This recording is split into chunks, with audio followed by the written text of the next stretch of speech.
Today I'm going to talk about my favorite mechanism in Time Stories, Estrella Drive.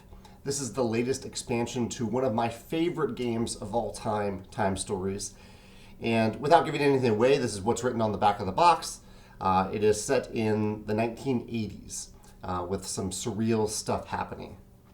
My discussion here today won't have any spoilers in it. It's more of a general thing that I like in cooperative games, and particularly this module of Time Stories, which is Time Stories. One of the things that it does, you go through these multiple runs of the game. You run through the game, and then you run out of time, or maybe you die, but most likely you run out of time, and then you have to go through it again. And you have this information that you obtained the first time that you can use in a different way the second time.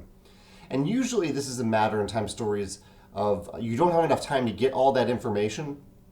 And so in one run, you'll get some of that information. In another run, you'll get more information. And then you'll kind of piece that together for maybe a third or fourth run, which is hopefully successful. Estrella Drive does something a little unique that I don't think I've seen in a Time Stories game yet, which is in one of the runs that you have to do, one of the runs requires an amount of precision that goes beyond what you normally do in Time Stories. It's not just about gathering information. It's about doing things in a very precise order, or you will run out of time. Like, you just don't have a shot at it. And this I thought was really, really compelling. I think one of the struggles with Time Stories for some people, not with me, I've enjoyed it throughout, is that it can feel a little repetitive. But when there's a puzzle element to it, like in Estrella Drive, which means that you have to do very specific things in a very specific order, then every subsequent run is more and more interesting, because you can feel that you're not quite making it, that you don't quite have enough time, but you know that you're so close. And you know if you go through one more time and maybe do things in a slightly different order, that you can actually make it in time. Now, this isn't really a mechanism, but I do have one mechanism I'll mention that enables this, which is in Time Stories, usually when you move to a new location, you roll a time die.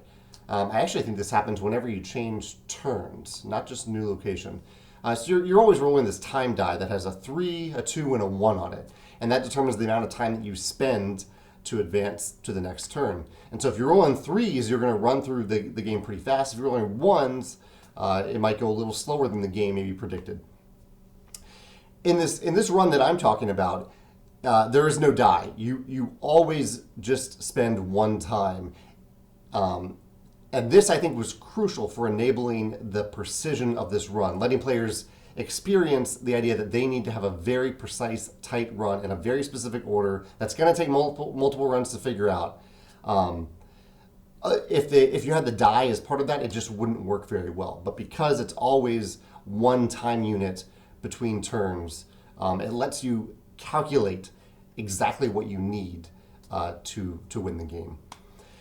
I know this is a little vague because I really don't want to give away this run. It was a fantastic run, but I really enjoyed this precision level puzzle in Estrella Drive, and I think it's opened me a little bit more to games that have repetition, if they have this level of precision in it, if the puzzle you're trying to figure out requires that level of precision. So if you can think of another game that especially a cooperative game, where maybe there is a little bit of repeated action, whether it's in a campaign or scenarios, where it just requires you to get everything just right for it to work, and that it is a solvable puzzle that you can do. It's not due to randomness or other factors. It's up to you to figure that out. I'd love to hear about that in the comments, because I want to play that game. Thanks.